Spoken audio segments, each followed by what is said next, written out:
All right. Hello, hello.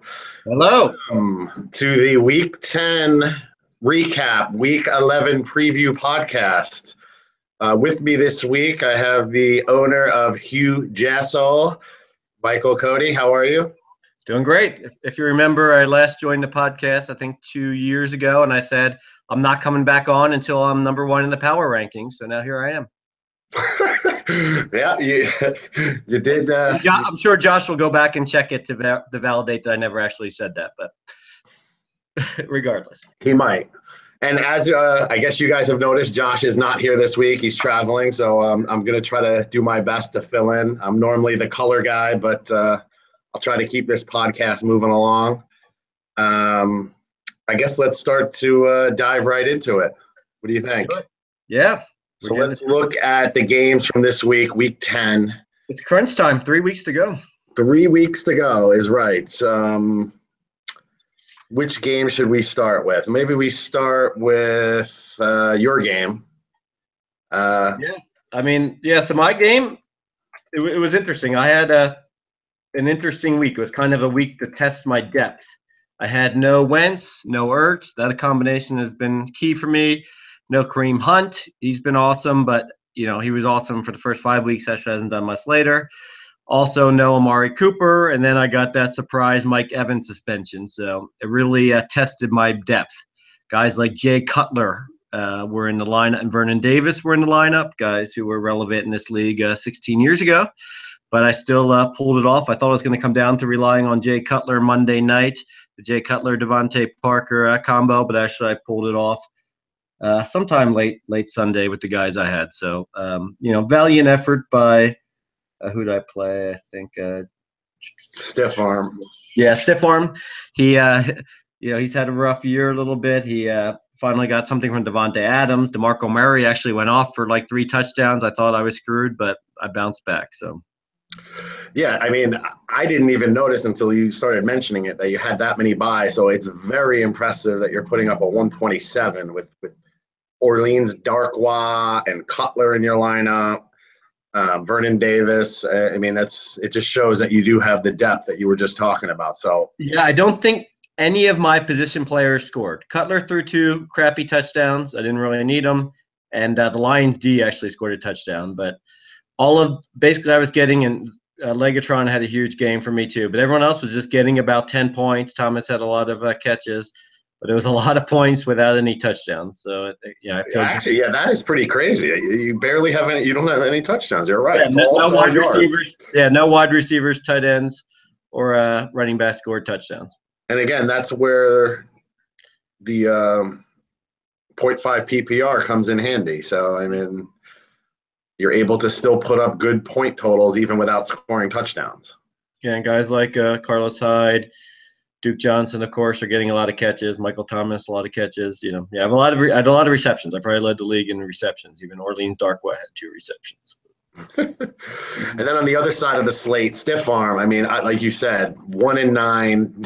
Josh texted me saying, "I got to watch out. Stiff arm might try to steal the number 1 pick from me."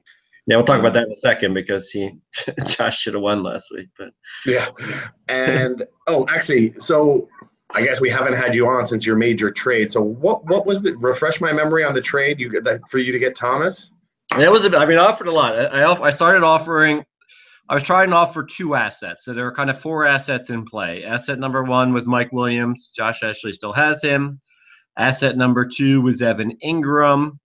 And then there was a combination of Chris Carson and my future number 1 pick. So I started offering out off just 2 of those assets. Josh does a good job. He pushed for 4. There were other scenarios. So finally I gave up.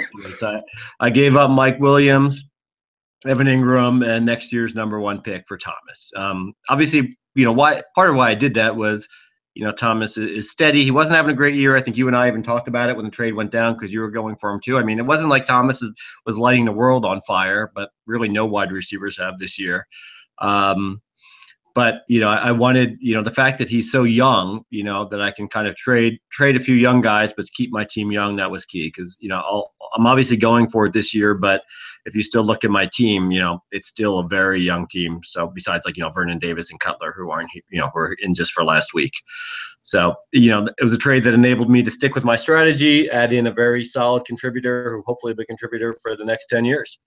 And, honestly, part of it is I have, if Chris Carson, I have Chris Carson on IR, Joe Williams, which was, that was controversial for the first few podcasts, the guy I traded for Crabtree. When I made the trade, by the way, to defend myself a little bit, Joe Williams, Niners traded up to get him. He was Shanahan's guy, Hyde's in a contract year. So, I still might need a roster spot for him. I have Corey Coleman who's coming back. So I need, honestly, I don't have enough roster spots, for all what I need. So to move a few assets for one, proven star made sense for me. And I think it made sense for Josh to get 3 things back. Now, I don't know why you trade Evan Ingram already. We won't talk about Josh in a second. I don't understand that at all. No, yeah, we're definitely going to get into that because yeah, I'm going to save it for when we hit Josh, because we had a few text exchanges that I want to get your opinion on. So yeah, I didn't want to trade Ingram. I wanted to trade just Williams and the first round pick, but he got Ingram too, so good for him. Yeah, I think Josh did well in that trade for sure. I think you both did. Like you said,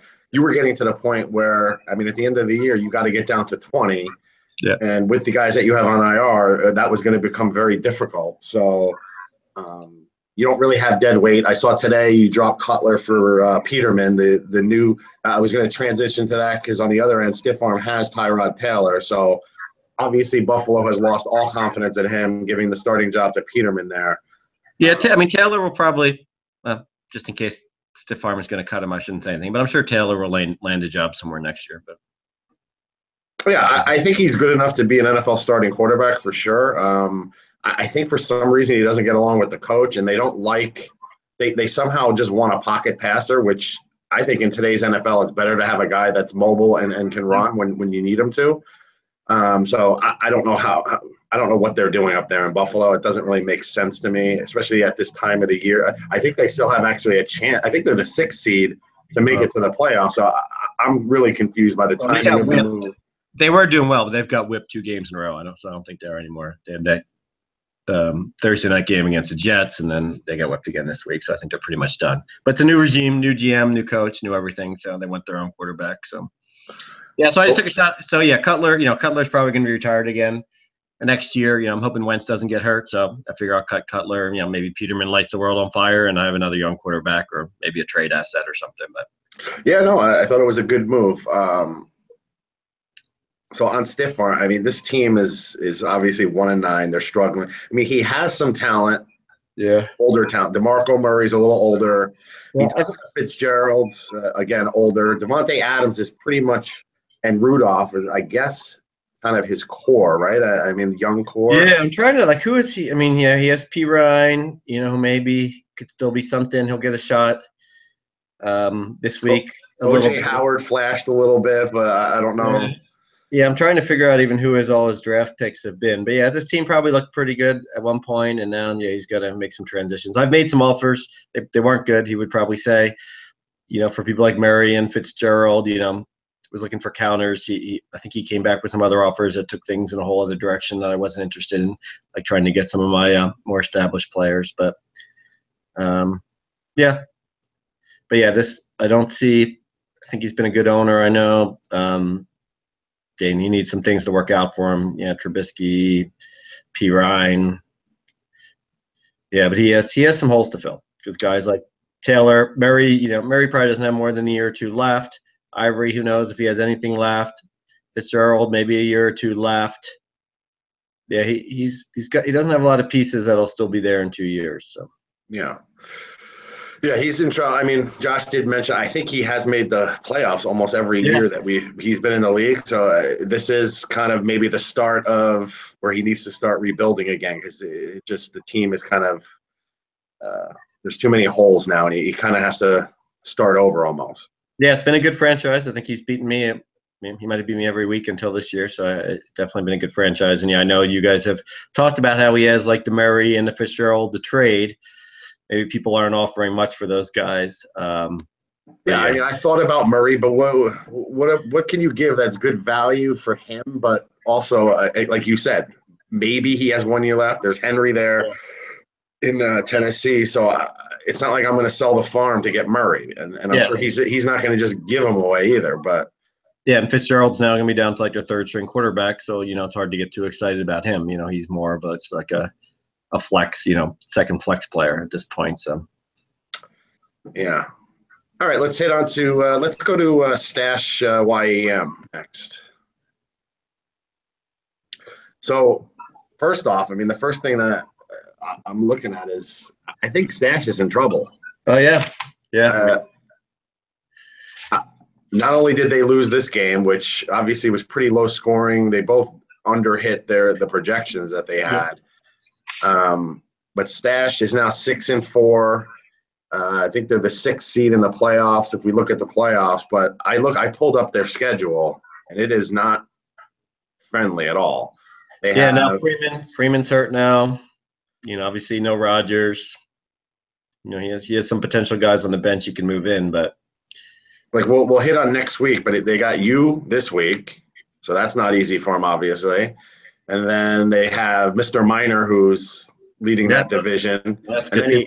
I don't want to give away a game, but he's got in the league with Satan, who we'll get to him, but they're not doing very well right now either. So he could go 1-2 these last 2 games and potentially miss the playoffs. Yeah, if he goes 1-2, I don't think he's getting in. So he needs to win one of these up to coming weeks. All right, so into this week, let's see. What do I notice here? Freeman getting hurt, obviously. That hurts him pretty bad. Rawls and C.J. Anderson. Those guys are. I know, but like 2 years ago, these were guys that you would kill to have on your roster, and we were saying how it built Berto's depth. And this year, Rawls is a dumpster fire. He had like 21 carries for 35 yards, something ridiculous, or he has. He has some guys. Obviously, he didn't have Kelsey last week, who's been awesome. I think I traded him Kelsey. I traded like half the guys around the league. I feel like Alex Collins will have back next week. We'll talk about that. Actually, Latavius Murray, I forget how he got him, but he's actually looking pretty strong. So he has some guys he can put in there that can give him a shot, but it's definitely not a scary team. It's not star players. He really doesn't have the star. And Julio Jones, he's still, but he's disappointing this year. So he doesn't have anyone on the team that really scares you. But and he could win all 3 weeks. He has players, but. And I talked about it. Like I didn't love the Ryan trade for either side. To be honest with you, I thought. I don't think Bertle gave up too much. I think the problem was now he had too many Falcons. Well, that is a good point. He has the whole Falcons starting roster, it seems. I did like his pickup of Rod Smith because I was pissed off when I saw it go through on my phone because I looked in other leagues and I assumed he was owned in this league. I never looked. Yeah, and all of a sudden I saw it come through and I'm like, damn it. Yeah, I think same thing for me because I have people I could have cut for Rod Smith. I just missed it somehow. Yeah, I somehow didn't check this league which is usually the first league I check. Yeah. And on the other side, you enjoy myself. They traded for Goff. It's another trade for Josh, and this is I guess I'll get into it now about Josh, but I basically told him that he went too far. I joked. Sam Hinkie called Josh and said, "What the fuck are you doing?" And Josh's comment was great. He's rebuilding on the rebuild, but what? He had all of a sudden like his strategy seemed to be maybe coming together. Like he had a quarterback of the future, Goff.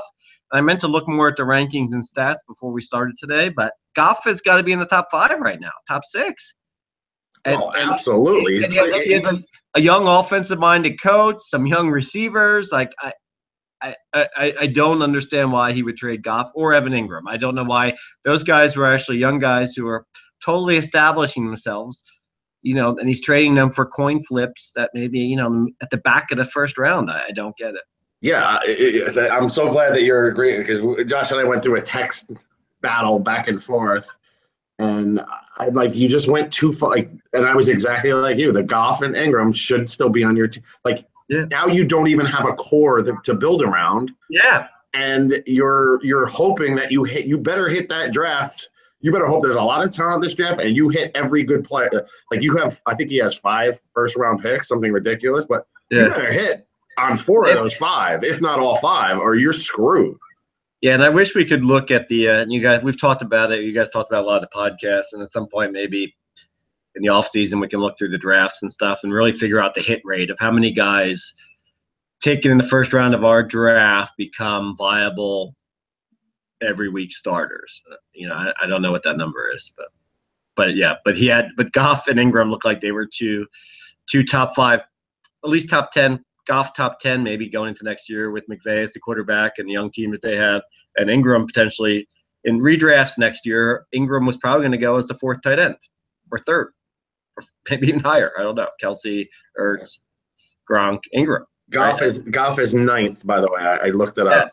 Yeah, and rising. Yeah, but ahead of Breeze, Stafford, some other guys that you think are obviously much better when you just hear their names. Yeah. And the guys he kept. And so, by the way, if he had that 28.5 from Goff, he wins. So maybe he's a genius. Yeah, he doesn't want to win. You're right. Maybe.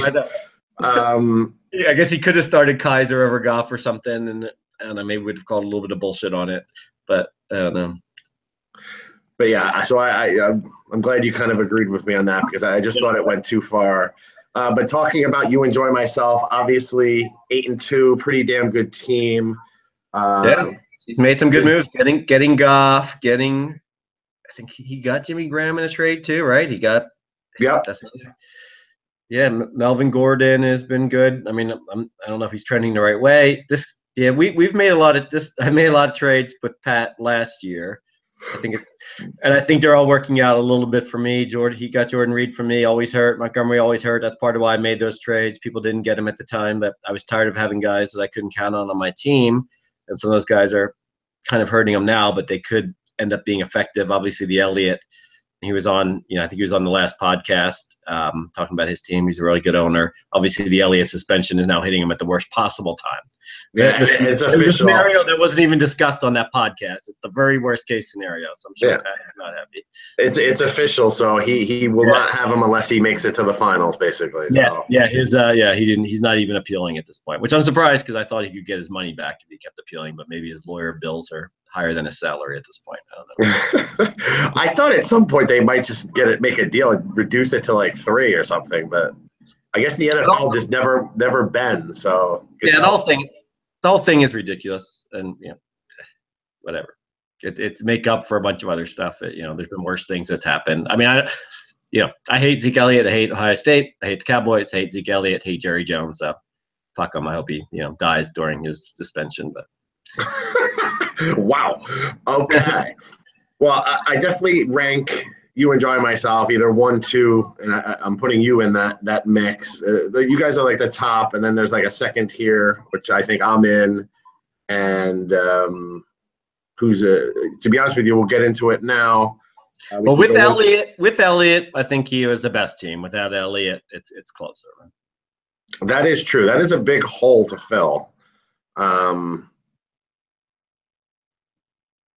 So let's look at the next game. The closest game of the week, decided by what? 38 points. Nate's against Spitting Lamaka. Yeah, and this happened with McCaffrey getting points, basically even when the Panthers had the lead. I think that last McCaffrey touchdown, which gave the Panthers something like a 30-point lead or something. They did take him out after that because I knew I was going against McCaffrey another lead. But I think that made it like 38-7. I think that gave them the win. So tough year. I was emailing with Jonathan today, talking trades and him doing his typical awesome selling job on his players. But I told him, hey, you're good. And he and I have made a few trades through the years, and I've spent thousands of emails talking about trades. But yeah, he's his team is good, but now he's not going to make the playoffs, and that was bad. That was getting beat on Monday night, pretty bad, with a heartbreaking loss that puts him over the edge. But his team he wins this week. He'd be 5-5, 1 game behind the stash with I think a lot more points. So it's a shame that he loses by 0.38, but at this point, I don't think. I guess mathematically he's still in it, but I think he's done. Yeah, there's too many teams ahead of him, but he's good. And Fournette, I mean, he's kind of gotten screwed by Fournette now, which is obviously a great piece of his future. Fournette got suspended for that game. Fournette had to buy, and for some reason, and I know because I have Fournette in some other leagues, Fournette wasn't playing much, and maybe he was kind of hurt because now I know he's questionable or something. But the friggin' Jaguars game went a full 5 quarters, and Fournette only had like 12 carries or 10 carries or something. Yeah, they were throwing the ball. All he needed was one more carry for Fournette to win the game. So I'm not sure what was going on there. I saw Yeldon. Usually I'm out watching all the games. I was actually watching the Red Zone because I was home this weekend, and all I saw was Yeldon in the game. So I'm not sure what happened. But then Fournette was back in, so for a couple plays at the end. So it wasn't like he was out of the game. So I can't understand that, but that may have crushed Nate's hopes. Yeah. And then Delamaka, I can't figure this team out. I kind of like some of their – I like McCaffrey. I like actually Robbie Anderson, which I'm surprised to even say as a Jet fan. Derrick Henry, I think, is the piece to the future. Hogan's been hurt. I kind of like him as a building block. What are your thoughts on Spitting Lamaka, not just this year, but like going forward? Yeah, I mean they're gonna have a tough time making it this year. You know they're tied with the Nate, so they're probably out of it this year. I mean, obviously Beckham being hurts them. I mean, that's their star. That's their real star player. So he'll be back. Watson. I mean, you got Beckham, Watson. Yeah. So those 2 guys. Yeah, they have 2 young star players, right? And McCaffrey.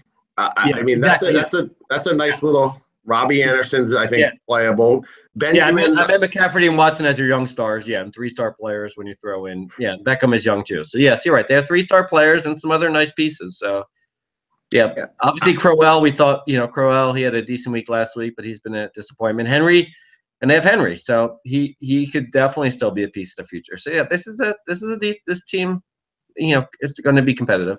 I mean, I think I didn't notice they only have Bortles as their quarterback. That's an area. Oh no, they have Watson. Sorry, I forgot he got hurt. Yeah, so they have Watson for the future. They have. Yeah, I mean, they're really their core is Watson. Yeah, they need a good draft.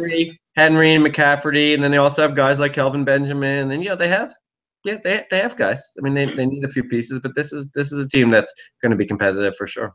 Yeah, I think if they have a good draft and get some good waiver wire pickups, I mean, this is a team that can definitely make the playoffs next year. Yeah, I mean, really, if Derrick Henry starts getting 25 carries, McCaffrey, they work him in more. Beckham is back. Watson plays like he is, and I mean, that's a huge core, and then they have some other guys that already can fill in some holes, and they can add some players. So yeah, nice. All right, let's go. The highest scoring team. The guys like Hogan and Aguilar have been good this year too. I mean, yeah, absolutely. Aguilar, maybe he's been, and the Eagles starting receivers are all free agents, so Aguilar could even be better in the future. All right, so let's hit on the Mr. Minor penis game. I know you always get chuckles after how many times I have to say penis on the podcast, but I just say micro.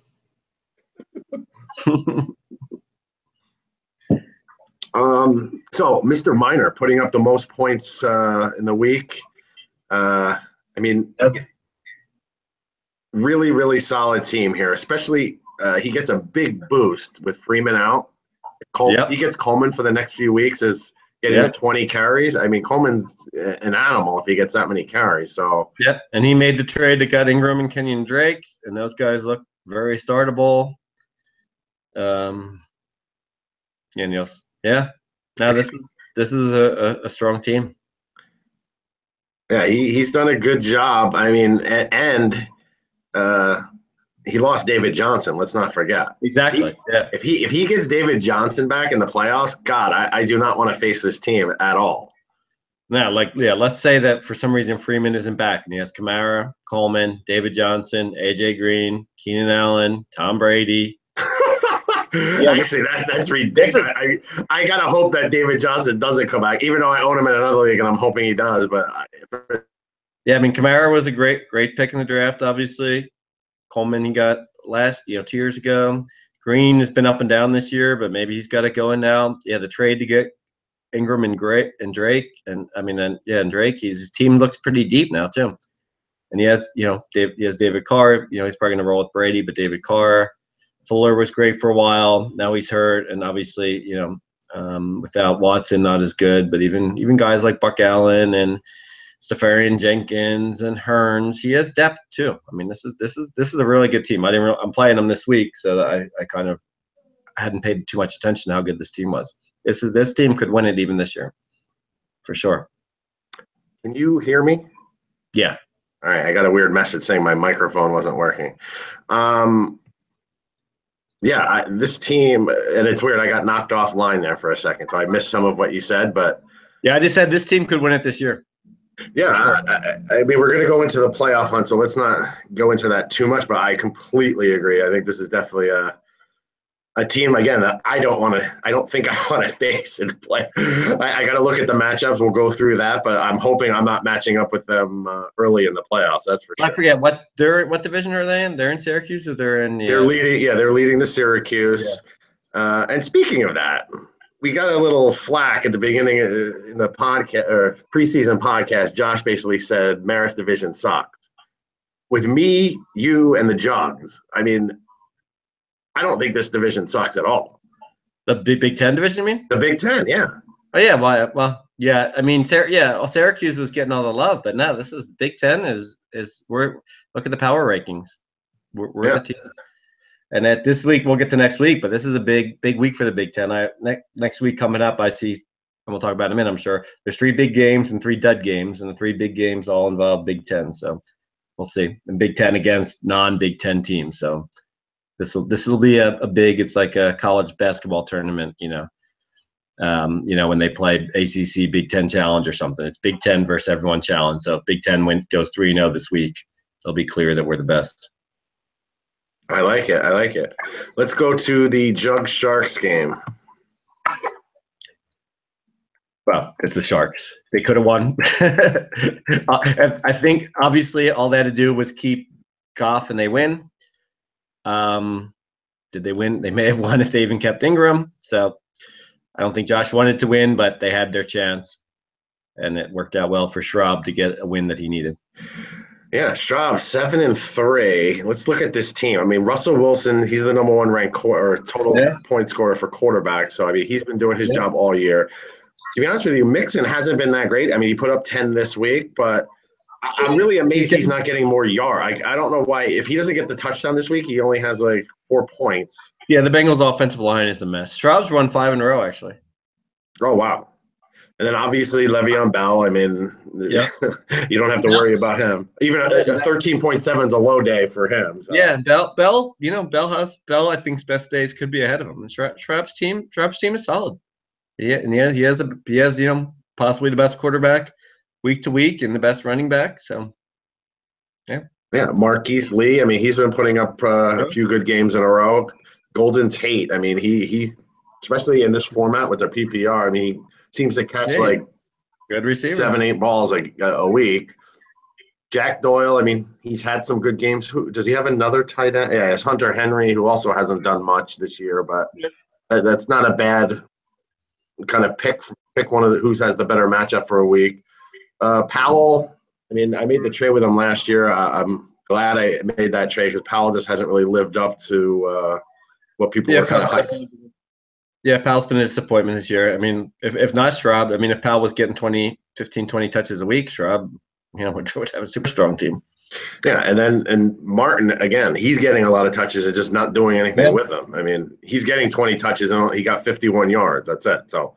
Yeah, I mean, I have Martin in some other leagues, and he's mainly my third running back. So I've had to start him a few times, and he kind of sucks. But I don't know if it's him or the line or what. But he's capable. He's getting enough touches. He could have a big week. Yeah, and he's got some good players actually on his bench too. I think Schraub has also done a good job. I think he's primed. I mean, if he gets some of these guys hot, Mixon starts getting hot. And some of these other guys just play how they've been playing. He's another tough team in the play. Like we have some really good teams in the play. I think it's going to be a very competitive playoffs. Yeah, I mean Bell could win a week, Wilson could win a week. Yeah, Mixon, maybe he'll take off. Tate is solid. Martin is getting his touches, and even some guys on his bench that are capable too. So let's look at this. What the hell Josh has done to his team? Kaiser, somehow he had 5 quarterbacks, and now he's down to 3. But he lost by 13. So Njoku had 0.8. So who has Evan Ingram? How many did he get? He's on A minor. He scored a touchdown, so he had to have at least 12. He had 12. That would have only given Josh 11. So it would have been damn close. But if he had Goff and Ingram, he wins easily. Well, no, maybe not. Kaiser had 20. Maybe this is close. No, Goff had 5 more.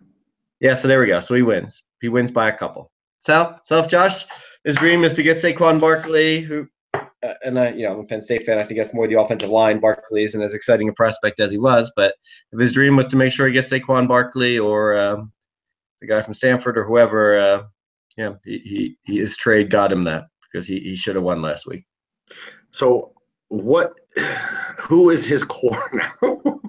I mean, he's already offering Riddick up, which is another P. Like, I guess he's really terrible. Well, Riddick, I kind of understand if he can get something good for it because, Riddick is, he's a nice little player, but, he's not going to win you any leagues on his own. God, how did he get so many points? Who the fuck is A. Roses? He's a kicker. He's the new kicker for the Giants. I had never heard of him until the game. But oh, boy, he has guys I never heard of. And his bench. This guy Henderson hasn't played all year.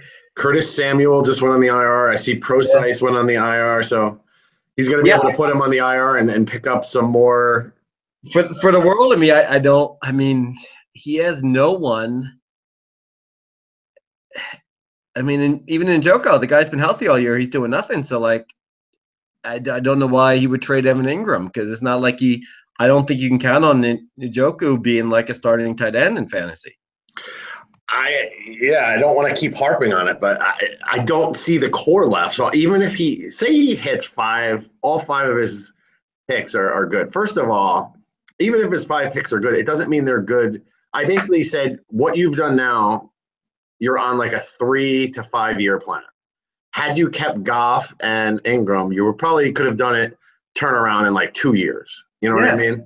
Yeah, Goff, Ingram, if Mike Williams becomes something, and even like he's relying a lot on Foreman, and these guys, these like middle round running backs, like, some they burn out. Like, they're good lottery picks, right? The Foremans, the P. Ryans, the Joe Williams and the Williams on Green Bay. But you see like these guys, their hit rate is like 30%. The top running backs have the guys we pick in the top 6 of the draft, of our draft have a much better rate. But these guys that we pick in the top of the second round, like again, Dante Foreman, who I think he's counting on, Henderson, like he hasn't played this year. Like, these Dante Foreman could be out of the league in 2 years and we'll never remember that he existed. Curtis Godwin, I drafted him. Actually, somehow I cut him at some point. So he got a chance to play. Obviously, he's deep on the bench, which is why I cut him. But Chris Godwin, Penn Stater. But yeah, I don't see anyone on this team that I would think would start for my team ever. Wow, that's a little rough. I did get it. I mean, I didn't want to really trade Allen Robinson, but I was happy to get a first rounder for him. And I thought you got the better of that deal because Robinson, Robinson now he's had a couple of, and I love Robinson. He's another Penn Stater, so I like what Josh is doing with possibly having Godwin, Robinson, and Barkley. I'll be rooting for his team. But Robinson has had one good year, and he's been hurt, and he's on a team that isn't going to want to throw the ball. I didn't even like that trade. Yeah, I mean, I was obviously. Chris Thompson could have been a useful piece.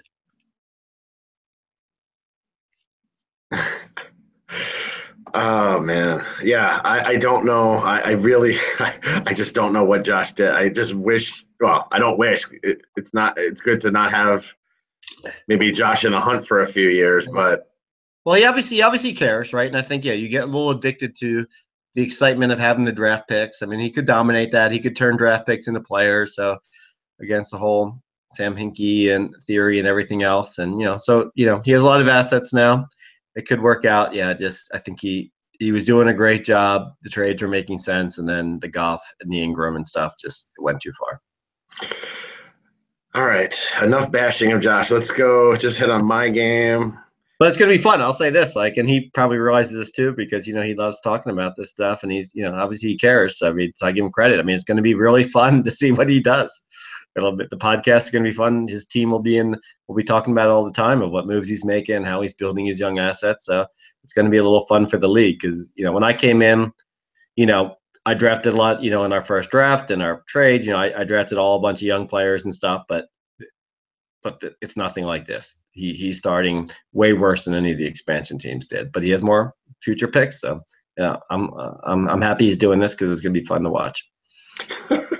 I did say that as well, that the podcast will be interesting. Do you agree with my statement that he's now on at least 3 to 5 year plan right now? Oh yeah, 5 years. Because he told me he can make it happen in 2, and I said there's no way. It's possible, but yeah, no, it's let's say 3, not 5, because 5 is so long, but 3. Yeah, it took me a while, and I had to get lucky, and I made some stupid moves, but. All right, let's move on to the Maulers versus Satan. I had a pretty decent week, pretty much hit my projection, which I was happy about. I kind of like where my team is at right now. I definitely have loved that Peterson got traded away from the Saints because Ingram has been a beast. Yeah, no, that worked out for you. That was awesome how it worked out for you because even Peterson, yeah, you were smart not to start him. He's getting carries. But it made Ingram better. Remind me, how did you get Ingram? Ingram was a trade with Schraub. I can't remember what I gave him. I'd have to go back through the archives, but it was a pick, I believe. It might have been a first round pick for Ingram. I can't remember. Yeah, that was a good move. But yeah, I feel good. I mean, I knock on wood, everything. I have some depth. It's not as strong as maybe I've been in the past. Like this week, I'll get Crabtree back. The Smith trade I really like. Yeah. So I mean, you have options at quarterback. You have 3 running backs who are in today's world, which is rare. 3 complete workhorse running backs, and Howard, McCoy, and Ingram now. And yeah, you have Gronk. You got Chris Thompson, who's a great flex player. Yeah, your receivers. And I think receivers have disappointed overall this year. You don't have the standout receiver, but you have guys who are producing. Crabtree's been great. That was a horrible trade by me. Yeah, you have a good team. Again, it's not the team that's going to overwhelm you. When you look at it like your old teams are, but it's a real solid team. Yeah, and I am happy to I think I get Woodhead back this week, if not at least next week. So that's another piece. I can put him in the flex potentially. Yeah, your depth is good. So yeah, I'm happy there. On the other side of the slate there, Satan not having a great year, 2-8. Me, I mean, we've talked about it for years now, but it really always comes down to his running backs are just brutal. Yeah, well, maybe Burkhead's going to be something. Should he had Robert Woods on his bench? Yeah, he did have Robert Woods on his bench. I was happy about that. I mean, who knows if you could trust Woods, but wow. And Sanders. Wait, what? Did he have Antonio Brown on his bench? He had Antonio Brown on his bench. I'll go inside the inside this game. So it was like Sunday at like 3:00 or 4:00. I looked at our scores and I'm like, okay, I'm doing all right. And I looked over at Rick's team and I'm like, who the fuck is he start? Then I noticed he had a tight end on bye, and he didn't start Antonio Brown, and I forget what the other thing was, but I contacted Josh and I'm like, Rick has an illegal lineup. I can't believe I'm the one reporting this because it could screw me. But so Josh ended up picking up a tight end for him, putting in the tight end. Yeah, he scored. And he got 10.8, so he got a decent score out of him. And I forget what the other move he had to do one other move too, but I mean, obviously Rick, I don't know if he's checked out or what, but yeah. Also, I mean, hopefully, I mean, we need to. I guess I need to go through all the games and make sure everyone's starting. I kind of forgot to do that this week. I usually take a look just to make sure everyone has like a legal lineup, but yeah, because other than, I mean, yeah, obviously he had a shitload of points on his bench, some of them fluky type points. But yeah, there's no way Antonio Brown should be on the bench. So maybe. I mean, he didn't go off, but your point is still valid that Antonio Brown is a guaranteed starter. I mean, he was on bye the week before, so I think obviously that's why he was on the bench. Yeah. But so maybe he had a valid reason for missing out. So hopefully he'll stay on top of it. But yeah, we can't have people checking out and not changing our lineups.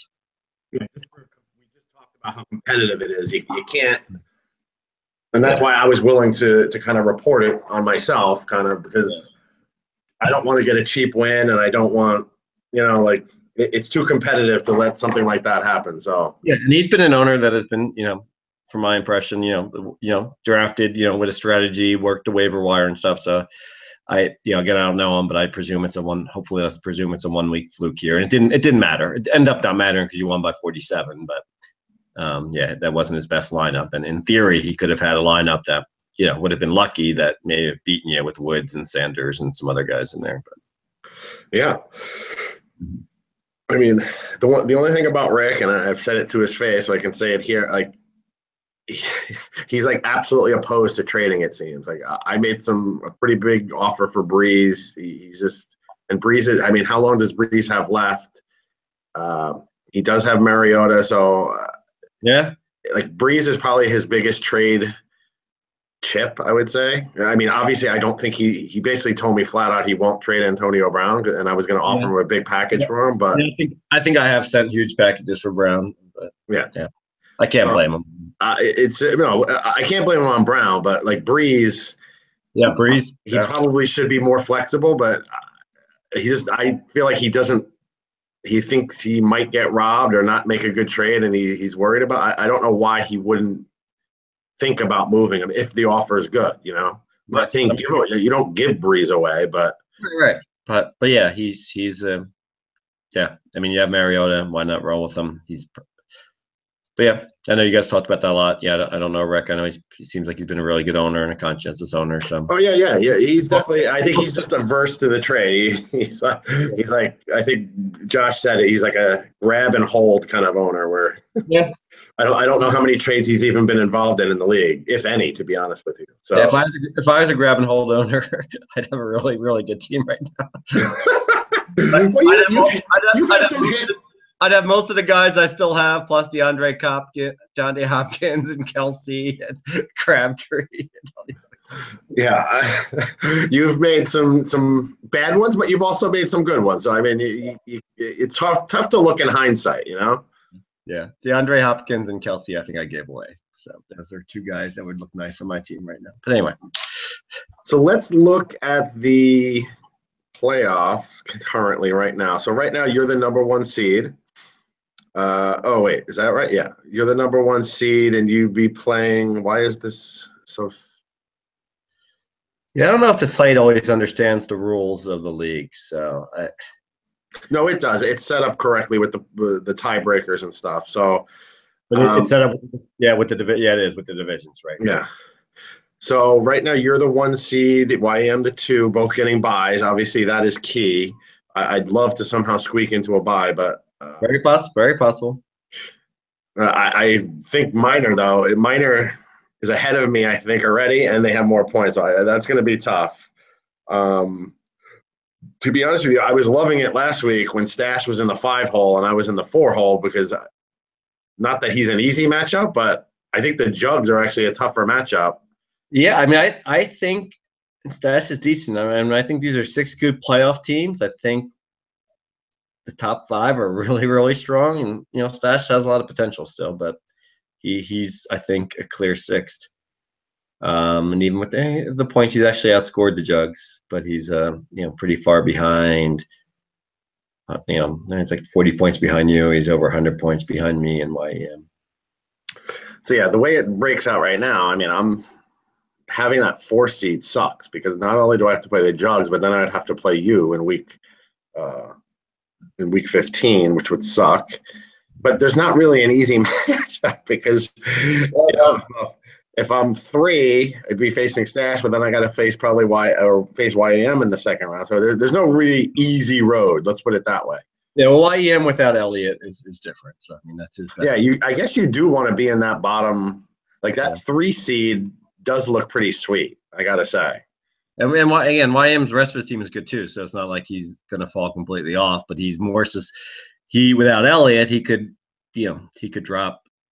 He has a lot of points, right? So it's going to take a lot for him. He's going to have to lose 2 out of 3. And we'll talk about the schedule, but it's going to take a lot to overtake him because he has all those points. Same with, I know with us, it's, the division is still very much in the air. We'll have some games, so I could be overtaken without my points being overtaken. But. Is that possible, or I'm still not sure on that, to be honest with you. I don't know because now that you have a game lead. I already did beat you and Schraub, so maybe not. I know we face each other in the last game. So basically, if I win this week, you lose this week, let's say. So then we're tied, and then I win. And then I win, and we both win. We'd be tied. And then if I win in that last week, so basically, I just need you to lose 1 game, and I pretty much have to go 3-0. Which let's look at my schedule. I don't know if that's even possible. That's possible. But you're right. The tiebreak. If we finish tied. The only way if we finish tied, that means we're 1-1, and that means you made up 150 points, which is possible, but probably not likely. Oh, so wait, you're saying you'd have to lose 2 games actually, because unless I passed you on points. Yeah, well, one of them, one against you, so you beat me, and then I lose one other, so it's possible. Oh yes. Yeah. Okay, so this week you're playing. Who are you playing, or is it? You're playing Stash. So again, that tough matchup for Stash. If the Stash want to make the playoffs, this is not a good way to start playing you. I'm playing Micro Penis, who, when we look at that matchup, it's pretty. They have a pretty good team too. Actually, I don't know if we went into their team as much, did we? No, they're good. Yeah, we didn't. Yeah, for some reason we didn't talk about them as much, but they're good. They still have a good chance of making the playoffs. Obviously, they could overtake. Especially, they could overtake Stash. Oh, actually, so Jugs Minor. That's interesting because I got to think about who I would want to win that. Yeah, that's why to jump into this week. I mean, there's 3 huge. I think there's 3 big matches: Jugs Minor, Stash Me, and Muller's Micro. Right. So those are. Out of the teams with winning, 6 of the 7 teams with winning records are playing each other. Yeah, so that's actually pretty cool. A lot's going to shape out. And again, that's why I say it's Big Ten versus the World Week, right? Because me, you, and Schraub are all playing teams from the other conferences. So, and then in week 12, you face the Jugs. Yeah, and then I face you. So yes, I mean, I'm not feeling that great because one little stumble, especially if I don't beat Stash this week, and I could be screwed. Yeah, this for you to win the division, this might, and only for that, might be a must win just because, you know what I mean? Like, it could all of a sudden fall apart and you might lose the division all of a sudden. So yeah. Oh yeah. I'm not feeling like out of the division yet. I feel good about making the playoffs. Oh, you're definitely making the playoffs. I mean, I don't think that's in question. Even if I go 8-5, I have 200 more points than Micro and stuff. So it would. I don't even know if it's mathematically possible for me not to make the playoffs. But I don't think it is. All right, so we talked playoffs. Let's see specific matchups this week. Anything very interesting? So we just kind of talked about your. Like I said, there's three big games and 3 shitty games. So I mean. For instance, I think the 3 the quick notes I made on the dud games are I think Satan, YEM, and the Nates all win easy, right? So YEM has a lucky week this week, right? So they're the one playing. They're the one team with the winning record who's playing a team with the losing record. I think without Elliott, they win easy. I think Satan wins easy. Not that matters that much, and I think the Nates win easy, which will just keep them torturously mathematically alive at 5 and 6, and maybe again maybe enough things go their way, like they go 7 and 6 with their points and with their team.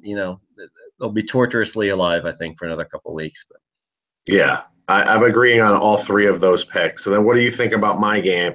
The Penis, like I said, it's a better team than you would think. Yeah, I wrote Waller's close over Micro. I think you have the better team, but it's possible they win. So I would say my team has to show, like each week your team has to show up. On paper, my team looks good, but if they don't, I've had weeks where they don't show up. 2 weeks ago, I think I only scored 80 points or something. So things aren't. This isn't the NFL of 5 years ago when you could pretty much lock certain guys into certain points and certain players sucked every week. There's a lot of variability now, so I think you'll win. If this was Vegas, I would put it at -7, and probably more so the money line would probably be like -200. Maybe like plus 260 or something. But I would probably put them in a money line parlay. And I was, were you as confused by that he put Ajayi and Abdullah on the block, like a few of his guys on the block today, or? Yeah, he was it seemed like he was asking a lot, so I think he's. Well, yeah, I reached out about Ajayi. I'm like, what the hell do you want? Because I'm like, I think you're still in the hunt to make the playoffs here, so I don't know why you're offering these guys up. Yeah, I think he was. Yeah, I don't think he was. I think he was trying to get a great kind of offer he can't refuse. So, so I see. Yeah, so the other big match is obviously Jugs versus Minor. I think that's actually the game of the week. Yeah, I agree. And let me say, I know the site has. Again, I hate to talk about the site projections. The site has Minor winning, but I think this is really close. Really close. Brady and Wilson. Brady's at home. Wilson's at home, but so is Brady. You both have good. Brady's on the road actually, but Oakland's good matchup. It doesn't matter where Brady is. Well, exactly. Bell, Kamara's been great, but it's still Bell. Mixon and Coleman. Coleman without Freeman, that's a pretty big advantage. AJ Green, but he's against Denver. The freaking Ingram trade, it almost slants it. Yeah, Minor, that freaking Ingram trade. Well, even Kenyon Drake, I like it a little better to see if Schraub has someone else he'd consider putting into his flex. I don't know if he's changed his lineup yet over. Yeah, I like White. I think White. Yeah. So he might have, I presume, have a slightly better lineup than he has now. But yeah, I think I give it to Minor. I think it's closer than the 10 the site is saying. It's more, I would say, more like 4 or 5, like a -140 line. But this is a big game. Yeah, this is definitely a big game. And again, I don't know who I'm rooting for here because Minor is ahead of me in the standings. Jugs are behind me, but I don't know. If Jugs beat Minor and I win the division, I can actually move up to that 3 seed. Yeah. If not the 2 seed, but yeah, I'd like us Big Ten teams to go 3-0 and prove for sure we're the best conference, but it would definitely help me if you and the Jugs lost. Yes, I'm the same way. I want the Big Ten to go sweep, except for I don't think the Lamaca are going to be able to win this week. But yeah, so I give a slight edge to Minor here, but this is a good game. This could be a really good game. Yeah. So without Evan Ingram and Kenyon Drake. who again, Josh, even Kenyon Drake could have potentially been, a piece for Josh. Yeah. Poor Josh. He doesn't host the podcast and he just gets ripped. Yeah, I understand what he's doing. I think he would, he's, and it's exciting to have the future. None of these guys he's traded are absolute studs, but yeah. So I think I give the edge to Minor. I'm not sure. It doesn't help. That helps me. I'm not sure if it helps you. All right. So I always ask people when they're on, besides yourself, picking yourself, who do you think is going to win it? Or I'll let you not pick yourself and jinx yourself. If it's not you, who is it? Well, I mean, YM with Elliott, I think, was the best team. It's been the best team all year, right? But think about it. If he keeps the bye, he only has to win one game and he gets Elliott back. Yeah, just I don't know if he's gonna be able to keep the bye though. Okay, that's fair. Yeah, I mean, he has a good chance of keeping the bye, but it's not. What's his schedule? Let me look at that again. Yeah, maybe his schedule. He has an easy game this week, so maybe he does. Easy game this week, and then next week he's got micro penis. Yeah, so maybe. And the last week he's got the Shark, so he's guaranteed. Shit, yeah, he's got the bye. Okay, then yeah, he still has a really good chance. But I say you though. I like that you have those 3 running backs who are getting tons of carries, all could get 20 points. You have good depth. Yeah, I would still probably say it's you. I do like Miner's team too, though. I think if for some reason Devontae Freeman, like, this concussion's a big deal and he stays out, and Coleman gets 20 some carries the rest of the way, Miner is a big deal. And is there any chance that David Johnson does come back? Are they dumb enough to bring David Johnson back? I don't think they'll bring him back if they're eliminated, but because obviously if he gets him back, I mean, yeah, then that changes everything. So I'm going to presume he's not coming back. So I'll still say YM, then you, then Miner, but it's tough. I mean, even again, the jugs you don't want to play on a week-to-week basis. No, yeah. Like right now, they're my matchup in week 1 of the playoffs, so that doesn't make me too excited. Yeah, but given the schedule and given that Zeke will be back for the key game, I'll say YM still has the best chance of winning.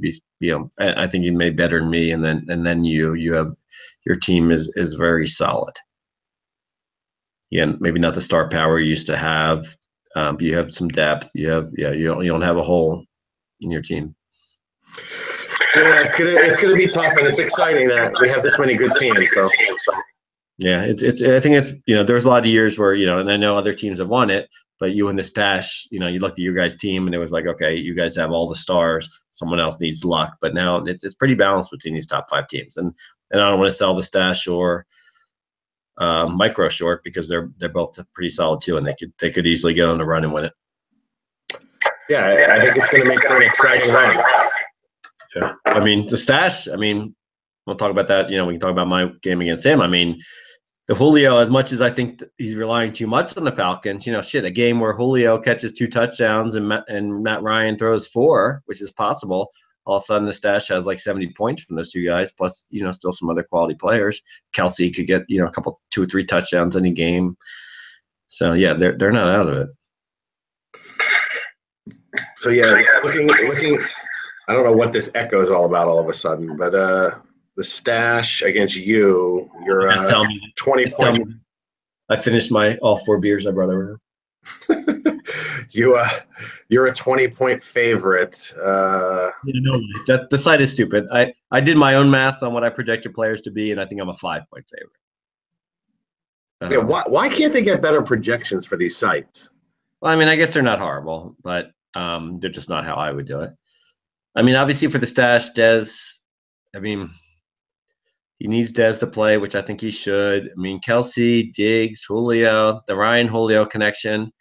It's at Seattle, though. So I'm getting a good break there that his Ryan and Julio's at Seattle. But Seattle's banged up. They're not as good as they used to be. Yeah, Sherman's not out. He's out for the year. Yeah. But I catch a break with no Freeman.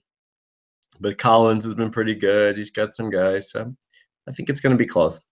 I just can't believe that, like, C.J. Anderson is, like, the 25th best back in the league. Like, Murray's not that great. Like, Berto is usually built around running backs, and it's just not there.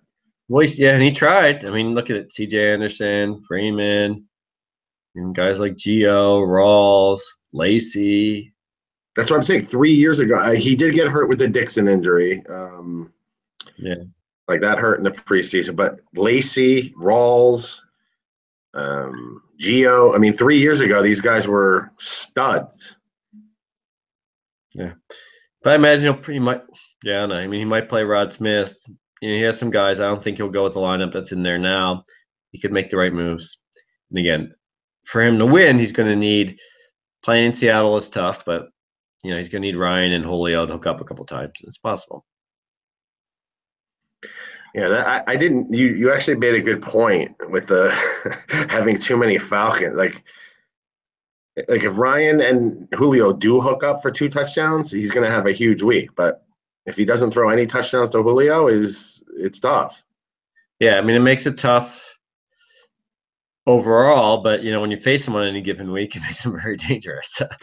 Yeah, and I just traded for Julio, so you're gonna be screwed because that means Julio's gonna go off. So, yeah, I've been trying to get Julio another league. Yeah, I haven't been using. I still think you are favorite. I'm gonna say it's closer than the 20, but I still say you're gonna win like 120 to 115 or something. Yeah, I think it'll be close. I need Hunt. I need Hunt to get going again. Yeah, he hasn't looked great, but I think Andy Reid's smart enough that they're gonna get him back in the rhythm. I think he has too much talent to hold down for too long. So, Miller, I love his talent, but somehow I feel like he never really. He's been getting his points this year. He's getting some catches. He's getting some yards. Yeah, but he's not a star. But shouldn't he be like a top 7 back every week? And he doesn't seem to be, though. Like, yeah, I mean, well, now Houston's a mess, so I don't know. But yeah, even when Watson was playing great, he wasn't dominating. So yeah, I mean, Miller's basically, I mean, you can make a case that should play Duke Johnson or some of the other guys that or Deion Lewis ahead of Miller, to be honest. But he's been solid. So. That's right. You have Deion Lewis too. Yeah. Yeah. So by the way, looking at my team, part of why, and I don't know why this didn't get discussed at all, and maybe because I'm just going to be wrong, but wasn't John Ross, the guy on the Bengals? He was like a top 10 pick in the NFL draft, right? Yeah, he's the speedster, but they haven't used him. But why did someone cut him?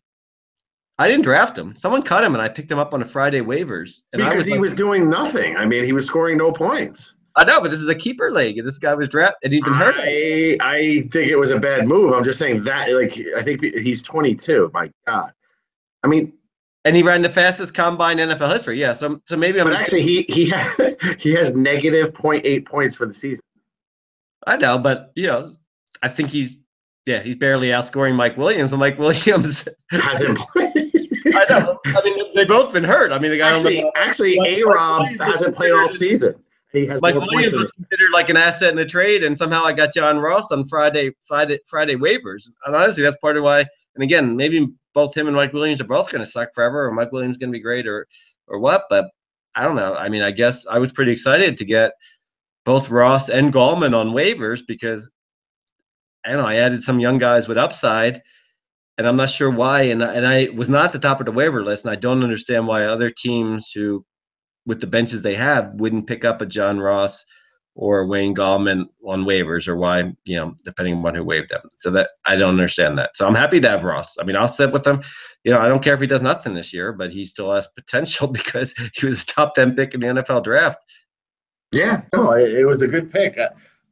When that happened, I didn't have someone that I was willing to drop, but I saw you made the move, and I was like, damn, that's a good move. But who cut him? I don't know. Let's go back through the transaction. Let's see. I might be able to see his history. And again, they might be a genius because he's done nothing. So I'm not going to say they're stupid, but literally, it looks like he hasn't played. I don't. He's been hurt. He's been hurt, so it's not like he just sucks. He's been hurt, but he's doing nothing. He's not going to do anything this year. So clearly, if someone was going for it this year and had had a full roster, it's not worth a spot. But and I might have dropped Godwin for him, which maybe that's stupid, but I don't know. But he was a guy that in a dynasty league I thought would be considered an asset. So I'm actually pretty happy to have him. Same with Wayne Gallman, and Wayne Gallman might be out of the league next year, but I was happy to get him on waivers too as a guy who, because I think both the Giants and Bengals are going to have new coaching staffs, new regimes next year. So I'd rather have the guy who was drafted and young that versus the guys they have in there now. Still trying to find it. Yeah, there used to be a way to show ownership history or some shit. So we went over an hour. I violated my own rule. How long ago did you pick them up? Oh, you picked them up on 10/20. Yeah. Let's see who dropped them. Must have been very close to that. Yeah, 2 days before. You get dropped on a Tuesday. I picked up on a Friday.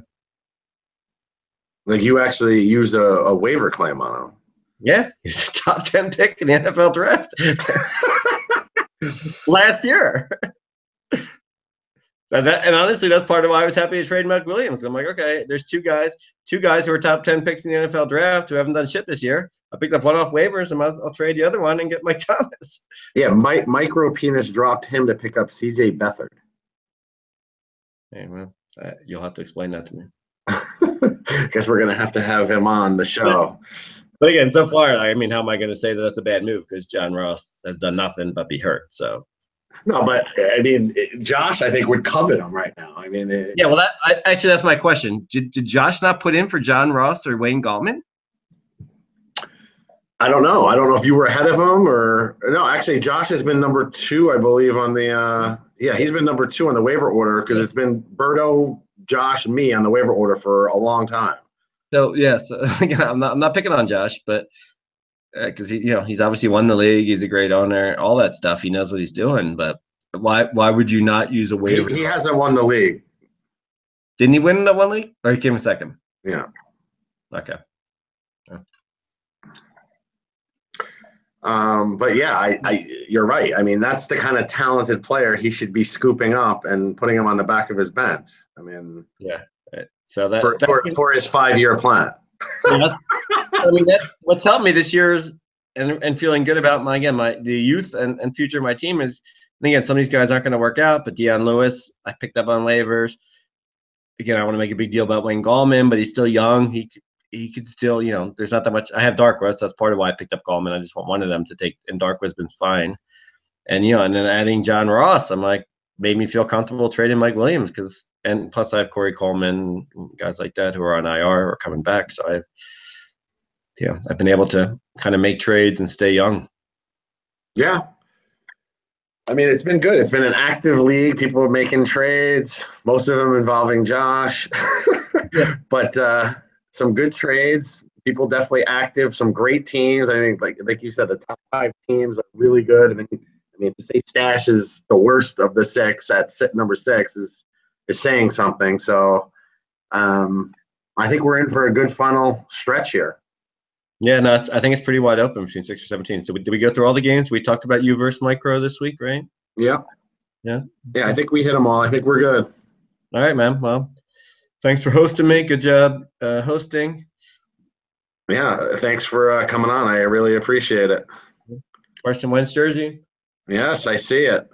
So I got this jersey as a gift from Cameron, the fat Turkish guy, when I switched jobs, and that was part of why I traded up. So I don't know who I traded up with, but I gave some player, it may have been Terrence West or someone like that, to trade up into the 3rd round to get Wentz in the draft because I wanted just to get him because I had the jersey and I'm an Eagles fan. And I was building for the future, and bam, basically this jersey is why I have Wentz, and that's a key part of my team. Yeah, I was actually looking at Wentz, and you did trade up past me to snag him, so that was a nice move on your part. And he looks legit. Yeah, I didn't know. I mean, I had no idea Wentz would be that good. Hunt, when I picked Hunt, what's his name, was still healthy, all that stuff. So things are working out, but we'll see. Things could go haywire in the last 3 weeks, of course. Yeah, they can. All right. Well, hey, man, good talking to you. Good luck this week, and maybe I'll see you in the playoffs. Oh, yeah, and by the way, Thanksgiving Sunday, anyone around? Hoboken? Oh, great call. Thank you for reminding me. Me, Josh, and Berto are meeting to watch games on is it 26th? Sunday the 26th. Is that it? That's it, probably. Is that the Sunday after Thanksgiving? Yeah. Well, fuck it, I'm in Hoboken. Nice. Are you're up in town? Yeah, I'm moving because I'm back in the Northeast for Thanksgiving, and then I'm moving that following week. So. Oh, okay. That's what you were just telling me. Are you guys gonna be in Hoboken? Yeah, we're going to probably Biggie's.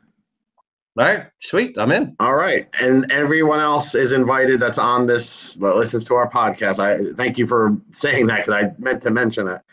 Yeah, well, if you want to watch the games, don't come because we end up just talking and hitting on the bartenders and stuff. But yes, Sunday the 26th, we're meeting in Hoboken. 4 of us so far, but anyone else is obviously welcome to join us. Hey, well, I'm definitely in, so keep me in the loop on that. All right, sounds good. All right, cool. Later, man. Take it easy.